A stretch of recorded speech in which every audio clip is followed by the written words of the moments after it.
Thank you everyone. सबसे पहले तो आप सबका बहुत शुक्रिया इधर आने का। और ये जीआईसी के प्लेटफॉर्म से आज की जो प्रेस कॉन्फ्रेंस है, फर्स्टली मेरे राइट पे खुरम हारिस हैं, सीईओ केएच ग्रुप, और लेफ़्ट पे कर्नल शाहिद हैं, जो कि डायरेक्टर ऑपरेशंस हैं जीआईसी के। सो ये पीछे जैसे आपको नज़र आ रहा होगा वाईडीपी यूथ डेवलपमेंट प्रोग्राम है, जिसको हम आज लॉन्च कर रहे हैं। और इसमें हमारे साथ जो है ताउन कर रहे हैं केएच ग्रुप। बेसिकली ये प्रोग्राम जो है ये यंग टीनेज चिल्ड्रन के लिए है, टू एनहांस देयर स्किल्स। और एक लॉन्ग टर्म प्रोजेक्ट है जिस पे इन बच्चों के साथ हमने काम करना है, इनकी क्रिकेट के ऊपर ऑब्वियसली, उसके जो डिफरेंट एस्पेक्ट है, bowling, batting, fielding, fitness, nutrition, lifestyle, जो कि थोड़ा सा खेल से बियॉन्ड हमारा जाने का विजन है इंशाल्लाह। And with the support of GIC and KH group, इंशाल्लाह we will hope that this becomes very possible in the near future. तो आई वुड आस्क खुरम भाई, आप प्लीज़ थोड़ा सा बताएं अपने जी ग्रुप का, जो आप कॉर्पोरेट सोशल रिस्पॉन्सिबिलिटी को आगे लेके चल रहे हैं और इन बच्चों के लिए जो आपने चीज़ें सोची जी हैं। Thank you very much. KH group का ये हमारा एक स्ट्रेटेजिक पार्टनरशिप है गिग के साथ, गनी इंस्टीट्यूट ऑफ क्रिकेट के साथ, जहाँ पे हम अपने कॉर्पोरेट सोशल रिस्पॉन्सिबिलिटी के अंदर ये प्रोग्राम करना चाहते हैं। और हमारा इसका बेसिक एम ये है कि हम यूथ को प्रमोट करें, यूथ क्रिकेट को प्रमोट करें। इसमें हम स्कूल क्रिकेट को भी प्रमोट करना चाहते हैं, कॉलेज को भी करना चाहते हैं, और यूनिवर्सिटीज़ की यूथ को भी करना चाहते हैं। तो ऐसा प्लेटफॉर्म किसी, मेरा नहीं ख्याल कि इस टाइम पे प्राइवेट सेक्टर में कोई इनिशिएटिव कर रहा है। और ये हमारा केएच ग्रुप की तरफ से एक सपोर्टिंग अंडर आर CSR ये इनिशिएटिव है। और I hope we go long way, और सलमान भट्ट साहब इसको लीड करेंगे। तो इसको हम इंशाल्लाह हम आज से लॉन्च कर रहे हैं। Thank you very much. मैं शुक्रगुजार हूँ खुरम हारिस साहब का, केएच ग्रुप वालों का और सलमान भाई का। इन्होंने एक बड़ा अच्छा यूथ डेवलपमेंट प्रोग्राम शुरू किया है। इससे पहले हमारी एकेडमी जो है गनी इंस्टीट्यूट ऑफ क्रिकेट, मैं DHA का भी शुक्रगुजार हूँ कि उन्होंने एक बड़ा अच्छा हमें वेन्यू दिया है और गनी वालों ने इसको फिर डेवलप किया है। गनी क्लास के हमारे डायरेक्टर हैं Muiz Ghani. He has got lot of passion for cricket and sports, और बेसिकली उनका ब्रेन चाइल्ड है। और हम खुद भी अपना एक CSR प्रोग्राम पहले से चला रहे हैं, और अब हमारे साथ खुरम भाई भी आ गए और सलमान भाई भी आ गए, हम उसको लीड करेंगे। और इंशाल्लाह it will be a good contribution for the sports and for the cricket. Thank you very much. अच्छा, इसमें मैं ये बताइएगा कि एक चीज़ और कर दूं ऐड कि जब मैंने आपको स्कूल, कॉलेज और यूनिवर्सिटी का बोला, तो इसमें हम over in the coming year 2025 इसमें हम तीनों टूर्नामेंट्स भी कराएंगे, जिसमें स्कूल, हम लाहौर के स्कूल्स को इनवाइट करेंगे जहां पे हम ये टूर्नामेंट कराएंगे। इसी तरह कॉलेजेस को इंगेज करेंगे, इसी तरह यूनिवर्सिटीज़ को इंगेज करेंगे। और ये इतनी खूबसूरत फैसिलिटी है लाहौर में, DHA में, जो गनी इंस्टीट्यूट रन कर रहा है, और इसको हम फुली यूटिलाइज़ करेंगे। इन यूथ को, स्टूडेंट्स को मौका देके कि अपनी आएँ और टैलेंट को यहाँ पे परफॉर्म करें। और फिर हम 2 रमज़ान के टूर्नामेंट्स भी करने जा रहे हैं, जो मैं सलमान भट्ट साहब को रिक्वेस्ट करूँगा कि आप थोड़ा सा टूर्नामेंट्स का बता दें। टूर्नामेंट्स जो रमज़ान के हैं जी, वो एक तो हमारा GRT है, जो कि माशाल्लाह पिछले 2 साल में हुआ है, और दोनों एडिशंस उसके बड़े सक्सेसफुल रहे हैं।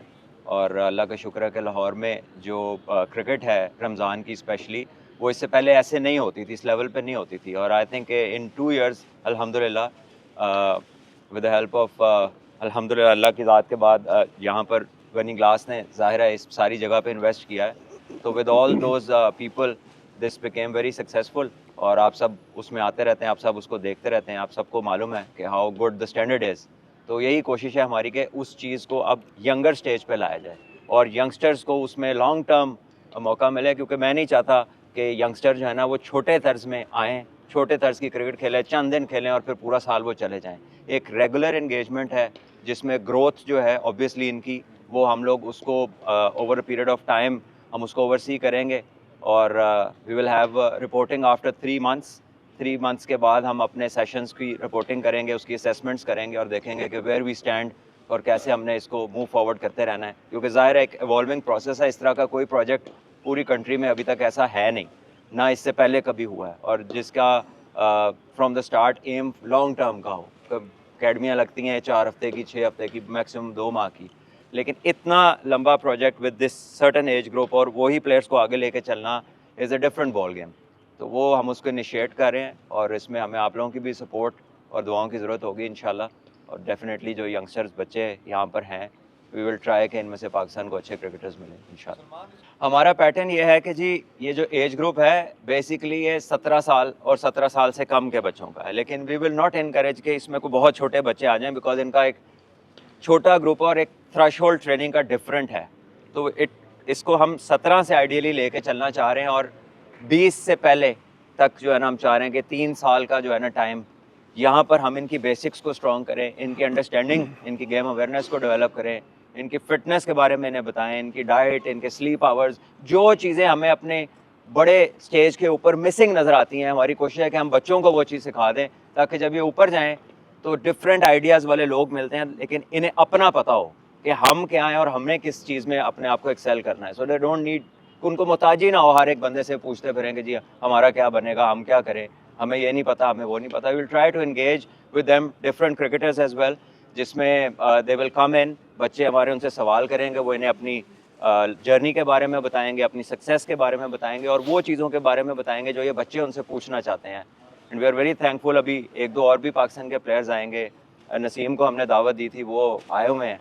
तो आई थिंक ये बड़ा इनकरेजिंग है और यही वो कह लें कि पार्ट है जो कि यंगस्टर्स के साथ हमारे ये जो आज के सुपरस्टार्स हैं, ये उनके साथ जब इंगेज करेंगे तो उनका कॉन्फिडेंस लेवल और नॉलेज दोनों में इजाफा होगा। सिलेक्शन ये जितने भी बच्चे अभी आप उनके नाम हम बताएंगे आपको, ये सारे ऑलरेडी रीजन्स खेल रहे हैं और अपनी अपनी टीमों के टॉपर्स हैं।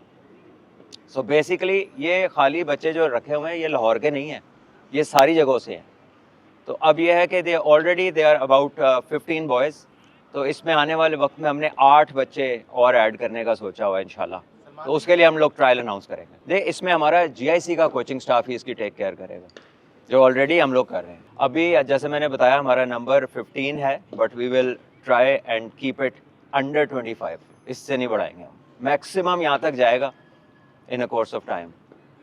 देखिए अवेयरनेस जो है जब ये इन्वायरमेंटल ग्रोथ के साथ आती है, awareness does not come from a good lecture. कुछ चीज़ शायद कोई पिक कर ले, बट जब आप ग्रो करते हैं और you start to work through different situations, different places in life, different conditions में आप खुद ब खुद जो एक कह लें कि नेचुरल लर्निंग का प्रोसेस है, तो बेस्ट कोचिंग ये है कि आप वो इन्वायरमेंट क्रिएट कर दें जहाँ पर बच्चे जो है वो उसके थ्रू जब ऊपर आएँ तो सीखें। फॉर एग्जाम्पल कि अगर आप बच्चे को T10 और T20 का मैच खिलाते हैं तो एक बच्चे के हिस्से कितनी बॉलिंग और बैटिंग आती है, कितना थॉट प्रोसेस है। यानी कि अगर मैंने किसी को आउट करना है तो मैंने तो आधा काम करना है, वो खुद ही इतनी जल्दी में है कि उसने इतनी तेज़ी करनी है कि उसमें गलती होनी है। तो जब हम इनको लंबे तर्ज की क्रिकेट पे ले जाएंगे, 2 डे खिलाएंगे, 3 डे खिलाएंगे और हम इनके नंबर ऑफ बॉल्स के ऊपर एम्फसाइज करेंगे और फोकस करेंगे एज बैटर्स, और बॉलिंग लेंथ्स के ऊपर एम्फसाइज करेंगे, इनके ईटिंग स्लीपिंग पैटर्न्स के ऊपर एम्फसाइज करेंगे, तो ये पॉसिबल नहीं है कि ये उस चीज़ को ग्रैब ना करें। और ये जिस एज के हिस्से में यहाँ पर आपकी लर्निंग और एब्जॉर्प्शन जो है वो बड़ी ज़्यादा होती है। सो इसलिए हमारा था कि हम इस एज में फोकस करें लड़कों को। ऑलरेडी हमारी ग्रेड 1 की टीम है, ग्रेड 2 की टीम है, but then this nursery would feed them और इंशाल्लाह इवेंचुअली पाकिस्तान। सलमान भाई ये बताइएगा कि हम अक्सर देखते हैं, बात करते हैं जब हमारे यूथ नए प्लेयर आते हैं, इंटरनेशनल लेवल खेलते हैं, तो हम देखते हैं कि उनके एक हमारे डोमेस्टिक में और इंटरनेशनल में बहुत गैप है। कि हमारे यंगस्टर्स आते हैं तो अक्सर हम कहते हैं कि अभी सीख रहे हैं इंटरनेशनल लेवल पर, कब वो गैप खत्म होगा? जिस तरह से इंटरनेशनल प्लेयर्स आते हैं लगातार आके शुरू से ही परफॉर्म करते हैं, तो वो उसको गैप को फिल करने के लिए किस तरह से कोई करेंगे? आप कोई प्लेयर्स को अवेयर करवाएंगे गेम अवेयरनेस से या दीगर जो भी मामला आते हैं? देखिए ऑब्वियसली बातें तो होती रहती हैं, बट प्रैक्टिकली जैसे मैंने पहले बताया ना कि ये 2 दिन के मैच खेलेंगे, 3 दिन के मैच खेलेंगे, तो उसमें लर्निंग है। जो बंदा उसमें बोर हो जाएगा, जो उसमें सर्वाइव नहीं करेगा, वो खुद ब खुद उस सिस्टम से निकलता जाएगा। और इवेंचुअली आपके पास वो लड़के जो अंदर वक्त गुजारेंगे, वक्त ऐसे तो नहीं गुजारेंगे, आप कहीं भी हों दैन यू स्टार्ट थिंकिंग कि इसको मैंने बेहतर किस तरह बनाना है, इसमें मैंने सर्वाइव कैसे करना है। तो इन्वायरमेंटल लर्निंग से यही मतलब है कि हम उनको लंबे तर्ज के ऊपर फोकस करेंगे, उनकी स्पेशलिटीज़ और जो मॉडर्न डे स्किल है, यानी कि पावर हिटिंग करना, बड़ी हिट मारना, जो है आपके चेंज ऑफ पेस होने चाहिए, वो सारी चीज़ें बेसिक प्लेटफॉर्म अगर अच्छा हो तो उसके ऊपर आप वो इमारत अच्छी खड़ी कर सकते हैं। तो बेसिक्स पे असल में काम होने वाला है जिस पे हमारी तवज्जो है।